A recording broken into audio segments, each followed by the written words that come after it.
পারপাসের জন্য যারা চাইছো একটা হলুদ লাল রঙের একটা সিল্ক আইটেম শাড়ি, বাট দামটা হবে একদম রিজনেবল তোমাদের সাধ্যের মধ্যে, সো তারা কিন্তু এই শাড়িটা অনায়াসে বুকিং করতে পারো।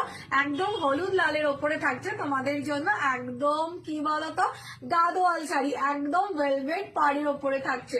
যারা এই সুন্দর শাড়িটা বুকিং করতে চাইছো স্ক্রিনে দেওয়া নাম্বারে এসএস নিয়ে হোয়াটসঅ্যাপ করে ফেলো, জাস্ট দেখে নাও। একদম কিন্তু এরকম ভেলভেট পাড় থাকছে শাড়িটায়, এন্ড এইখানে থাকছে এরকম সুন্দর বর্ডার, এন্ড পুরো শাড়িটায় থাকছে এরকম গোল্ডেন জরির বুটার কাজ করা, এন্ড পুরো লুকটা আসবে খুব সুন্দর দেখতে। এন্ড এটা থাকছে শাড়ির আঁচলের ডিজাইনটা, বাট একটা দুঃখের বিষয় এই শাড়িটায় কিন্তু ব্লাউজ পিস থাকবে না। সো যারা এই হলুদ লাল শাড়িটা বুকিং করতে চাইছো নিজেদের একদম বিয়ের জন্য বা গায়ে হলুদ পারপাসের জন্য একটা এক্সক্লুসিভ শাড়ি, তারা কিন্তু এই শাড়িটা সাধ্যের মধ্যে একদম কম দামে তোমাদের বাজেটের মধ্যে